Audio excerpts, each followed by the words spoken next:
Drishyam cinema ನೋಡಿ ನಾವೆಲ್ಲ thrill ಆಗಿರ್ತೀವಿ. ಕಾರಣ ಆ ಸಿನಿಮಾದಲ್ಲಿ ಆ ಹೀರೋ ಉಪಯೋಗಿಸೋವಂಥ ಟೆಕ್ನಿಕ್ಗಳು ಅಲ್ವಾ. ಸೊ ಅದೇ ರೀತಿ ನಿಜ ಜೀವನದಲ್ಲೂ ಕೂಡ ಒಬ್ಬ ಮಹಿಳೆ ಕೊಲೆ ಮಾಡಿ 45 ದಿನಗಳ ಕಾಲ ಯಾರಿಗೂ ಸಂಶಯ ಬರದೇ ಇರೋ ಹಾಗೆ ಬದುಕಿದ್ಲು. ಹೌದು, ಉತ್ತರ ಪ್ರದೇಶದ ಆಗ್ರಾದಲ್ಲಿ ನಡೆದ ಅತ್ಯಂತ ಭೀಕರ ಹಾಗೂ ನಡುಕ ಹುಟ್ಟಿಸುವ ರೂಬಿ ಶರ್ಮಾ ಪ್ರಕರಣ. ಕೊಲೆ ಮಾಡಿ ಹೆಣನ ಎಲ್ಲೋ ದೂರದಲ್ಲಿ ಬಿಸಾಕಲಿಲ್ಲ ಆಕೆ. ತಾನು ವಾಸ ಮಾಡ್ತಿದ್ದಂಥ ಮನೆಯಲ್ಲಿ, ತಾನು ದಿನ ಯೂಸ್ ಮಾಡ್ತಿದ್ದಂಥ ಬಾತ್ರೂಮ್ನಲ್ಲಿ ಟೈಲ್ಸ್ನ ಅಡಿಯಲ್ಲಿ ಆ ಹೆಣವನ್ನು ಹೂತಾಕಿದ್ಲು. 45 ದಿನಗಳ ಕಾಲ ಯಾರಿಗೂ ಅದ್ರ ಬಗ್ಗೆ ಡೌಟ್ ಬರಲೇ ಇಲ್ಲ. ಸೊ ಇಷ್ಟೊಂದು ಬುದ್ಧಿ ಉಪಯೋಗಿಸಿ ಮಾಡಿದಂಥ ಈ ಪ್ರಕರಣ ಬೆಳಕಿಗೆ ಬಂದಿದ್ದು ಹೇಗೆ ಅನ್ನೋದನ್ನ ತಿಳಿದುಕೊಳ್ಳೋಣ ಇವತ್ತಿನ ಈ ವಿಡಿಯೋದಲ್ಲಿ. ನಮಸ್ಕಾರ, ಕಾಕುವಾಣಿಗೆ ಸ್ವಾಗತ.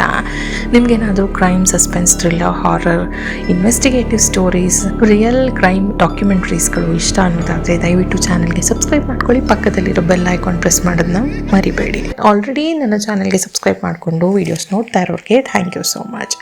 ಸೊ ಇದು ನಡೆದಿದ್ದು ಇದೇ ವರ್ಷದ 2026ನೇ ಇಸ್ವಿಯ ಜುಲೈನಲ್ಲಿ.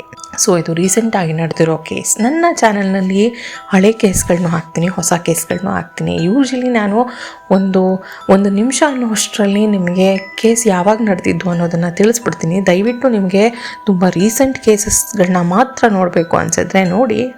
ತುಂಬ ಓಲ್ಡ್ ಕೇಸ್ಗಳನ್ನ, ತುಂಬ ಹಳೆಯ ಕೇಸ್ಗಳನ್ನ ನೋಡೋದಕ್ಕೆ ಬೋರ್ ಅನಿಸಿದ್ರೆ ದಯವಿಟ್ಟು ವೀಡಿಯೋನ ಸ್ಕಿಪ್ ಮಾಡ್ಬೋದು.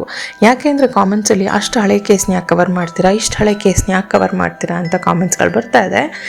ಸೊ ಕೇಸಲ್ಲಿ ಏನಾದರೂ ತುಂಬ ಇಂಟ್ರೆಸ್ಟಿಂಗ್ ಆಗಿರೋದಿದ್ದರೆ ಮಾತ್ರ ಆ ಕೇಸ್ಗಳನ್ನ, ಹಳೆ ಕೇಸ್ಗಳನ್ನ ಎತ್ಕೊಂಡು ನಾನು ಮಾತಾಡ್ತೀನಿ. ಸುಮ್ಮನೆ ಯಾರೋ ಕೊಲೆ ಮಾಡಿದ್ರು, ಏನೋ ಮಾಡಿದ್ರು ಅಂತ ಆ ಕೇಸ್ಗಳನ್ನ ನಾನು ತೊಗೊಂಡು ಮಾತಾಡೋದಿಲ್ಲ. ತುಂಬ ಇಂಟ್ರೆಸ್ಟಿಂಗ್ ಆಗಿರೋದೇನಾದರೂ ಇದ್ದರೆ ಮಾತ್ರ ಆ ಕೇಸ್ ಬಗ್ಗೆ ಮಾತಾಡಿರ್ತೀನಿ. So coming back to the case. So ಈ ಕತೆ ನಡೆದಿದ್ದು ಉತ್ತರ ಪ್ರದೇಶದ ಆಗ್ರಾದಲ್ಲಿದ್ದಂಥ ಸಿಕಂದ್ರ ಅನ್ನೋ ಏರಿಯಾದಲ್ಲಿ ಸುರೇಂದ್ರ ಶರ್ಮಾ ಮತ್ತು ಅವರ ಪತ್ನಿ ರೂಬಿ ಶರ್ಮಾ ವಾಸವಾಗಿದ್ರು. ಅವ್ರಿಗೆ 2 ಹೆಣ್ಣು ಮಕ್ಕಳಿದ್ರು. ಸುರೇಂದ್ರ ಶರ್ಮಾ ಈತ ಯಾವುದೇ ಕೆಲಸವನ್ನು ಮಾಡ್ತಿರಲಿಲ್ಲ. ತನ್ನ ತಂದೆಗೆ ಗೌರ್ಮೆಂಟ್ ಕೆಲಸ ಇತ್ತು, ಆ ಕೆಲಸದಲ್ಲಿ ಪೆನ್ಷನ್ ಬರ್ತಾ ಇತ್ತು. ಸೊ ಆ ಪೆನ್ಷನ್ನ ದುಡ್ಡಿನಲ್ಲಿ ತನ್ನ ಸಂಸಾರವನ್ನು ತೂಗಿಸ್ಕೊಂಡು ಹೋಗ್ತಿದ್ದಂಥ ಮಹಾಪುರುಷ ಈ ಸುರೇಂದ್ರ ಶರ್ಮಾ. ಜೊತೆಯಲ್ಲಿ ಕುಡಿತ ಅನ್ನೋ ಚಟ ಬೇರೆ. ಆ ಬರ್ತಿದ್ದಂಥ ಪೆನ್ಷನಲ್ಲಿ 80 ಭಾಗದಷ್ಟು ತನ್ನ ಕುಡಿತಕ್ಕೆ ಉಪಯೋಗಿಸ್ಕೊತಾ ಇದ್ದ. ಸೊ ಮನೆ ಬಗ್ಗೆ ಆಗಲಿ, ತನಗಿದ್ದಂಥ 2 ಹೆಣ್ಣು ಮಕ್ಕಳ ಮೇಲಾಗಲಿ ಆತನಿಗೆ ಅಷ್ಟೊಂದು ಇಂಟ್ರೆಸ್ಟ್ ಇರಲಿಲ್ಲ. ಸೊ ಇದನ್ನು ನೋಡಿ ಬೇಸತ್ತಿದ್ದ ರೂಬಿ ಶರ್ಮಾ ತುಂಬ ಆತನನ್ನು ಸುಧಾರಿಸ್ತಾ ಇದ್ಲು. ಜೊತೆಯಲ್ಲಿ ಕುಡಿತದ ಚಟ ಎಷ್ಟರ ಮಟ್ಟಕ್ಕಿತ್ತು ಅಂದರೆ ಆತ ಪ್ರತಿದಿನ ಕುಡಿದು ಮೈ ಮೇಲೆ ಪ್ರಜ್ಞೆ ಇಲ್ದಾಗೆ ಮನೆಯಲ್ಲಿ ಬಿದ್ದಿರ್ತಾ ಇದ್ದ. ಇದನ್ನು ನೋಡಿ ಆ ಹೆಣ್ಣು ಮಕ್ಕಳಾಗಿರ್ಬೋದು, ಆತನ ಹೆಂಡತಿ ಆಗಿರ್ಬೋದು ದಿನ ಗೋಳಾಡ್ತಾ ಇದ್ರು. ಸೊ ಹೀಗಿದ್ದಾಗ ಒಂದು ದಿನ, ಅದು ಮೇ 17ನೇ ತಾರೀಕು 2026ನೇ ಇಸ್ವಿ, ತನ್ನ 2 ಮಕ್ಕಳನ್ನ ಅವರ ಅಜ್ಜಿಯ ಮನೆಗೆ ಅಂದರೆ ಸುರೇಂದ್ರ ಶರ್ಮಾನ ತಾಯಿಯ ಮನೆಗೆ ಕಳಿಸ್ತಾಳೆ ರೂಬಿ ಶರ್ಮಾ. ಕಳಿಸಿದ ನಂತರ ಮನೆಯಲ್ಲಿ ಪಾಯಸವನ್ನು ಮಾಡ್ತಾಳೆ. ಪಾಯಸ ಕಂಡ್ರೆ ಸುರೇಂದ್ರ ಶರ್ಮಾಗೆ ತುಂಬ ಇಷ್ಟ. ಪಾಯಸವನ್ನು ಆತನಿಗೆ ಕೊಡ್ತಾಳೆ. ಬರೀ ಪಾಯಸವನ್ನು ಕೊಡಲ್ಲ, ಅದರಲ್ಲಿ 15ರಿಂದ 20 ಸ್ಲೀಪಿಂಗ್ ಪಿಲ್ಸ್, ನಿದ್ರೆ ಮಾತ್ರೆಗಳನ್ನು ಹಾಕಿ ಆತನಿಗೆ ಕೊಡ್ತಾಳೆ. ಅದನ್ನು ಕುಡಿದ ತಕ್ಷಣ ಸುರೇಂದ್ರ ಶರ್ಮಾ ಪ್ರಜ್ಞೆ ತಪ್ಪಿ ಮಲಗ್ತಾನೆ. ಮಲಗದವನ್ನ ಕತ್ತನ್ನು ಹಿಸ್ಕಿ ಉಸಿರುಗಟ್ಟಿಸಿ ಆತನನ್ನು ಸಾಯಿಸ್ತಾಳೆ. ಆತನನ್ನು ಸಾಯಿಸಿದ್ದಾದ್ಮೇಲೆ ಬಾತ್ರೂಮ್ನಲ್ಲಿ ಗುಂಡಿಯನ್ನು ತೊಡೋದಕ್ಕೆ ಶುರು ಮಾಡ್ತಾಳೆ. ಆಬ್ವಿಯಸ್ಲಿ ಅದು ಮಣ್ಣಿನ ನೆಲ ಆಗಿರುತ್ತೆ. ಸೊ ಅದರಿಂದ ಆಕೆಗೆ ಅಷ್ಟೇನು ಕಷ್ಟ ಆಗೋದಿಲ್ಲ. ಮಣ್ಣಿನ ನೆಲವನ್ನು ಅಗೆದು ಅದಾದಮೇಲೆ ಸುರೇಂದ್ರ ಶರ್ಮಾನ ಬಾಡಿಯನ್ನು ಅದರೊಳಗಡೆ ಹಾಕಿ ಅದ್ರ ಮೇಲೆಲ್ಲ ಉಪ್ಪನ್ನು ಸುರಿದು ಬೇಗ ಕೊಳ್ತೋಗ್ಲಿ ಅನ್ನೋ ಕಾರಣಕ್ಕೆ ಹಾಕ್ಬಿಟ್ಟು ಮಣ್ಣು ಮುಚ್ತಾಳೆ. ಮಣ್ಣು ಮುಚ್ಚಿದ ನಂತರ ಆಕೆ ಮಾಡೋದಿಲ್ಲ, ತುಂಬ ಬುದ್ಧಿ ಉಪಯೋಗಿಸಿ ಮುಂದಿನ ಕೆಲಸಗಳನ್ನ ಮಾಡ್ತಾಳೆ. ಆಕೆ ದೃಶ್ಯಂ ಸಿನಿಮಾನ ನೋಡಿರ್ತಾಳಂತೆ. ದೃಶ್ಯಂ ಸಿನಿಮಾನ ನೋಡಿ ಅದರಿಂದ ಆಕೆ ಪ್ಲ್ಯಾನ್ ಮಾಡಿದ್ದೀನಿ ಅಂತ ಇನ್ವೆಸ್ಟಿಗೇಷನ್ ನಡೆಯೋ ಟೈಮಲ್ಲಿ ಹೇಳಿದ್ದಾಳೆ. ಸೊ ಇದಿಷ್ಟ ಆದಮೇಲೆ ಆಕೆ ಸುರೇಂದ್ರ ಶರ್ಮಾ ಎಲ್ಲೋದ ಅನ್ನೋ ಥರ ಆಕೆ ಕೂಡ ಡ್ರಾಮಾ ಮಾಡೋದಕ್ಕೆ ಶುರು ಮಾಡ್ತಾಳೆ. ಸುರೇಂದ್ರ ಶರ್ಮಾನ ತಮ್ಮ ಅನಿಲ್ ಶರ್ಮಾ ಬಂದು ಕೇಳ್ತಾನೆ, ನಮ್ಮಣ್ಣ ಎಲ್ಲೋದ ಅಂತ. ಆಕೆ ಹೇಳೋದು, ಬಾಗೇಶ್ವರ ಧಾಮ ಅನ್ನೋದು ಒಂದು ಊರಿದೆ, ಅಲ್ಲಿ ಒಂದು ಆಶ್ರಮ ಇದೆ, ಅದ್ರ ಬಗ್ಗೆ ಗೊತ್ತಿರೋರಿಗೆ ಬಾಗೇಶ್ವರ್ ಬಾಬಾ ಅಂತ.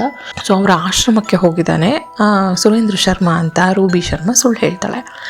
ಇದನ್ನು ನಂಬಿಕೊಂಡು ಅನಿಲ್ ಶರ್ಮಾ ಹುಡುಕ್ತಾ ಆತ ಬಾಗೇಶ್ವರ ಧಾಮಗೆ ಕೂಡ ಹೋಗಿ ಅಲ್ಲಿ ನೋಡ್ಕೊಂಡು ಬರ್ತಾನೆ. ಅಲ್ಲಿ ಅವರನ್ನು ಹೋಗಿದ್ದಾಗಲಿ ಬಂದಿದ್ದಾಗಲಿ ಯಾವುದೇ ಥರದ ಸುಳಿವು ಅಲ್ಲಿ ಸಿಗೋದಿಲ್ಲ. ಜೊತೆಯಲ್ಲಿ ತನಗೆ ಗೊತ್ತಿರೋರ ಕಡೆಯಿಂದ ಎಲ್ಲ ಕಡೆಯಿಂದನೂ ಆತ ವಿಚಾರಿಸೋದಕ್ಕೆ ಶುರು ಮಾಡ್ತಾನೆ ಅನಿಲ್ ಶರ್ಮಾ.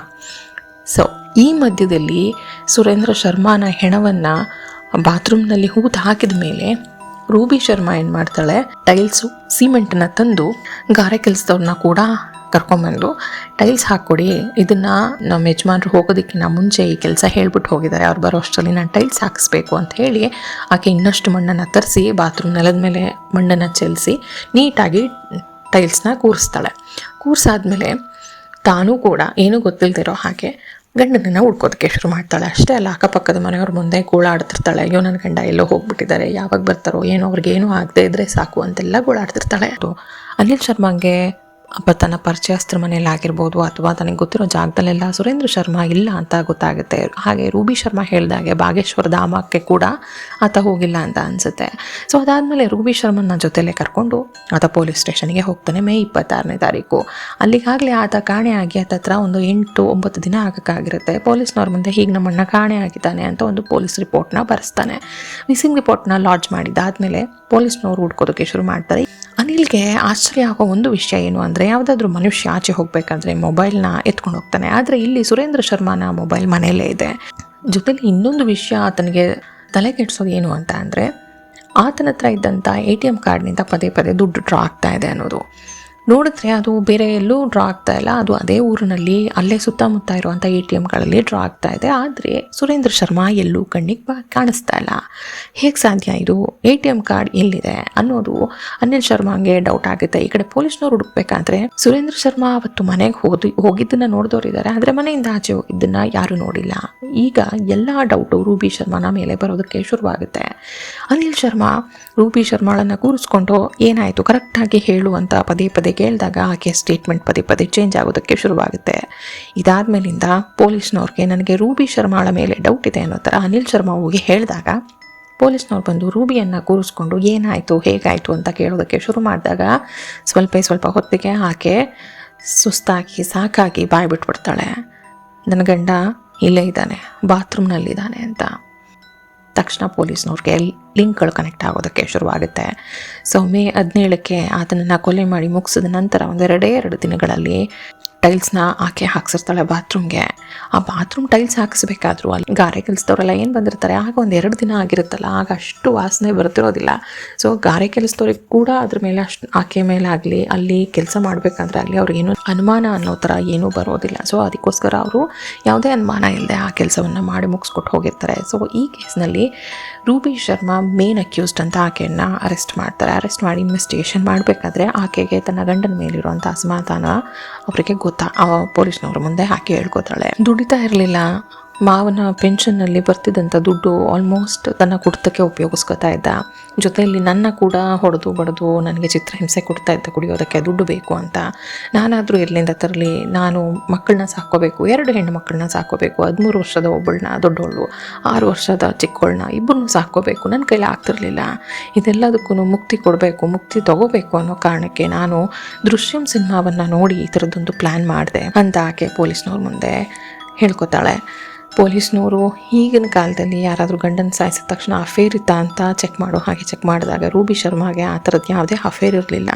ಆಕೆಗೆ ಔಟ್ ಆಫ್ ಫ್ರಸ್ಟ್ರೇಷನ್ ಗಂಡನ ಮೇಲಿದ್ದ ಸಿಟ್ಟಿನಿಂದ ಈ ಅಂದ ಕೆಲಸವನ್ನು ಆಕೆ ಮಾಡಿರ್ತಾಳೆ. ಸೊ ಈಗ ರೂಬಿ ಶರ್ಮಾ ಅವರು ಆಗ್ರಾ ಜೈಲಿನಲ್ಲಿ ಇದ್ದಾರೆ, ಜುಡಿಷಿಯಲ್ ಕಸ್ಟಡಿಯಲ್ಲಿ ಇದ್ದಾರೆ. ಅವ್ರಿಗೆ ಕೆಲಸ ಮಾಡಿಕೊಟ್ಟಂಥ ಯಾವುದೇ ಗಾರಿಗೆ ಕೆಲಸದವ್ರನ್ನ ಅರೆಸ್ಟ್ ಮಾಡಿಲ್ಲ. ಅವ್ರನ್ನ ಇನ್ವೆಸ್ಟಿಗೇಷನ್ ಮಾಡಿದಾಗ ಅವ್ರದ್ದು ಇದರಲ್ಲಿ ತಪ್ಪಿದೆ ಅಂತ ಪೊಲೀಸ್ನವ್ರಿಗೆ ಅನಿಸ್ತಾ ಇರೋ ಕಾರಣ ಅವ್ರು ಯಾರನ್ನೂ ಅರೆಸ್ಟ್ ಮಾಡಿಲ್ಲ. ಈಗ ಸದ್ಯಕ್ಕಿದ್ದಂಥ 2 ಹೆಣ್ಣು ಮಕ್ಕಳನ್ನ ಅನಿಲ್ ಶರ್ಮಾ ಮತ್ತು ಅವರ ತಾಯಿಯ ಮೇಲೆ, ಅಂದರೆ ಅನಿಲ್ ಶರ್ಮಾ ಸುರೇಂದ್ರ ಶರ್ಮಾ ಅವರ ತಾಯಿ ಏನಿದ್ರು ಅವರ ಕಸ್ಟಡಿಯಲ್ಲಿ ಆ 2 ಹೆಣ್ಣು ಮಕ್ಕಳನ್ನ ಕೂಡ ಬಿಟ್ಟಿದ್ದಾರೆ. ಸೊ ಅಲ್ಲಿ ದೇಹ ಇದೆ ಅನ್ನೋದು ಗೊತ್ತಾದ್ಮೇಲೆ ಬಾತ್ರೂಮ್ನ ಅಗದು ತೆಗೆದಾಗ ಆಲ್ಮೋಸ್ಟ್ 45 ದಿನ ಆದಮೇಲೆ ಆ ದೇಹ ಪೊಲೀಸ್ನವ್ರಿಗೆ ಸಿಗುತ್ತೆ. ಸೊ ಅಷ್ಟರಲ್ಲಾಗಲೇ ಅದು ಕೊಳೆತೋಗಿರುತ್ತೆ, ಕಂಪ್ಲೀಟಾಗಿ ಡಿಕಂಪೋಸ್ ಆಗುವಂಥ ಪರಿಸ್ಥಿತಿಯಲ್ಲಿ ಇರುತ್ತೆ. ಅಲ್ಲಿ ಉಪ್ಪನ್ನೆಲ್ಲ ಚೆನ್ನಾಗಿ ಹಾಕಿ ಮುಚ್ಚಿರೋದ್ರಿಂದ ಆ ಒಂದು ಕಂಪ್ಲೀಟಾಗಿ ಡಿಕಂಪೋಸ್ ಆಗಿರುವಂಥ ಅಂದರೆ ಕೊಳೆತು ಹೋಗಿರುವಂಥ ಆ ದೇಹವನ್ನು ರಿಕವರ್ ಮಾಡಿಕೊಂಡು ಅದನ್ನು ಪೋಸ್ಟ್ ಮಾರ್ಟಮ್ಗೆ ಕಳಿಸಿದ್ದಾರೆ. ಸೊ ಇನ್ನು ಮುಂದಷ್ಟೇ ಕಾದು ನೋಡಬೇಕಾಗಿದೆ ಈ ಇನ್ವೆಸ್ಟಿಗೇಷನ್ ಎವಿಡೆನ್ಸ್ಗಳನ್ನೆಲ್ಲ ಹೇಗೆ ಕಲೆಕ್ಟ್ ಮಾಡಿ ರೂಬಿ ಶರ್ಮಾಗೆ ಏನು ಶಿಕ್ಷೆ ಆಗುತ್ತೆ ಅಂತ. ಈಗಿನ ಕಾಲದಲ್ಲಿ ಏನೋ ಒಂದೊಂದು ಸಣ್ಣ ಕಾರಣಗಳಿಗೆ ಅಥವಾ ತಮ್ಮ ಒಂದು ಚಟಗಳಿಗೆ ಬಿದ್ದು ತಮ್ಮ ಪಾರ್ಟ್ನರ್ಗಳನ್ನ ಸಾಯಿಸೋದನ್ನ ನಾವು ತುಂಬ ಜನನ ನೋಡಿದ್ವಿ. ಬಟ್ ಆದರೆ ಈಕೆ ಮಾಡಿದ ಸರಿ ಅಂತ ನಾ ಹೇಳ್ತಾ ಇಲ್ಲ. ಆದರೆ ಎಷ್ಟೋ ಜನ ಹೆಣ್ಣು ಮಕ್ಕಳನ್ನ ನಾನು ನೋಡಿದ್ದೀನಿ, ಕುಡಿತದ ಚಟದಿಂದ ಗಂಡು ಮಕ್ಕಳು ಹಾದಿ ತಪ್ಪಿದಾಗ ಮನೇಲಿರುವಂಥ ಹೆಣ್ಣು ಮಕ್ಕಳು ಎಷ್ಟು ಅನುಭವಿಸ್ತಾರೆ ಅಂತ. ಕುಡಿಯೋದನ್ನ ತಪ್ಪೋ ಸರಿನೋ ನನಗೆ ಗೊತ್ತಿಲ್ಲ, ಆದರೆ ಮನೇಲಿರೋ ಹೆಣ್ಣು ಮಕ್ಕಳನ್ನ ಚೆನ್ನಾಗಿ ನೋಡಿಕೊಂಡು ತಮ್ಮ ಚಟಗಳನ್ನ ಅದ್ರ ಜೊತೆ ಮಾಡಿದ್ರೆ ಅದು ಯಾರಿಗೂ ತೊಂದರೆ ಆಗಲಿಕ್ಕಿಲ್ಲ ಅನಿಸುತ್ತೆ. ಸೊ ಇದು ನನ್ನದೊಂದು ಒಂದು ಮನವಿ ಅಂತ ಅಂದ್ಕೊಳ್ಳಿ. ಯಾವುದು ಅತಿ ಆಗಬಾರ್ದು ಜೀವನದಲ್ಲಿ ಅಷ್ಟೇ. ಎಲ್ಲ ಮಿತಿಯಲ್ಲಿದ್ದರೆ ಎಲ್ಲ ಚೆನ್ನಾಗಿರುತ್ತೆ ಅನಿಸುತ್ತೆ. ಸೊ ಇದೇ ಥರದ ಇತಿಮಿತಿ ಇಲ್ಲದೆ ಇರುವಂಥ ಚಟಕ್ಕೆ ಬಲಿಯಾದಂಥ ಸುರೇಂದ್ರ ಶರ್ಮಾನ ಕತೆ ಇದಾಗಿತ್ತು. ಸೊ ಈ ಕೇಸ್ ನಿಮಗೆ ಇಷ್ಟ ಆಗಿದೆ ಅನ್ಕೋತೀನಿ. ಇಷ್ಟ ಆಗಿದ್ರೆ ಚಾನಲ್ಗೆ ಸಬ್ಸ್ಕ್ರೈಬ್ ಮಾಡ್ಕೊಳ್ಳಿ, ಪಕ್ಕದಲ್ಲಿರೋ ಬೆಲ್ ಐಕಾನ್ ಪ್ರೆಸ್ ಮಾಡೋದನ್ನ ಮರಿಬೇಡಿ. So thank you so much for watching. Thank you. ನಮಸ್ಕಾರ.